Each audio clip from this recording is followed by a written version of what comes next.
یہ کوئی قانون نہیں بنا سکتا اس ملک میں جو پرسن اسپیسیفک ہو. یعنی قانون ہوتا ہے اجتماعی.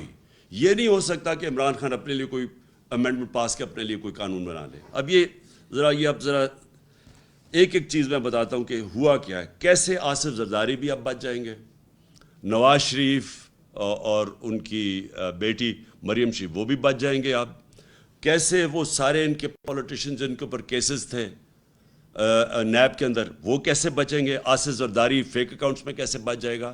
یہ صاف قانون, میں تو صرف وہ چیزیں آپ کے سامنے لے کے آ رہا ہوں جن سے یہ سب اب بچیں گے.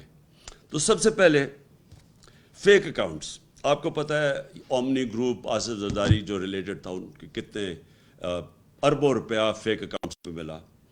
اور شہباز شریف کا بھی آپ کو پتہ ہے کہ وہ ٹی ٹیز جو اس نے باہر سے کروائیں 8 ارب روپے کی. کوئی پاپڑ والا تھا, کوئی چینی والا تھا جو ملک سے کبھی باہر بھی نہیں گئے, ان کے نام پہ ریمیٹنسز منگوائی تھی. اور وہی تھا آصف زرداری کے کیسز. اب یہ سارے کیسے بچیں گے. انہوں نے ایک قانون سیکشن 14 میں امینڈمنٹ کی ہے. اب انہوں نے یہ کہا ہے کہ فیک اکاؤنٹ کے اندر اگر کوئی پیسہ آ بھی جاتا ہے تو اگر اس میں اربوں روپیہ بھی آ گیا, صرف جو آخری وقت فیک اکاؤنٹ میں پیسہ ہوگا اس کے اوپر بات چیت ہوگی.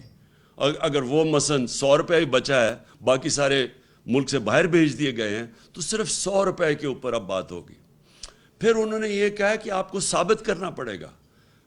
عام آپ کے ٹیکس لاز میں اگر آپ ٹیکس کے دیتے ہیں تو وہ آپ کو ثابت کرنا پڑتا ہے. اگر میں بتاؤں کہ یہ میری انکم ہے تو مجھے ثابت کرنا پڑتا ہے. وہ ایف بی آر نہیں ثابت کرتی, مجھے بتانا پڑتا ہے کہ میرا سورس آف انکم کیا ہے.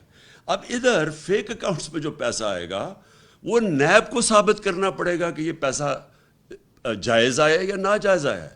ان کو نہیں اب ثابت کرنا پڑے گا کہ یہ اربوں روپے فیک اکاؤنٹ چینی والے آئے کدھر سے, ان کو نہیں, نیب کو ان کو ثابت کرنا پڑے گا.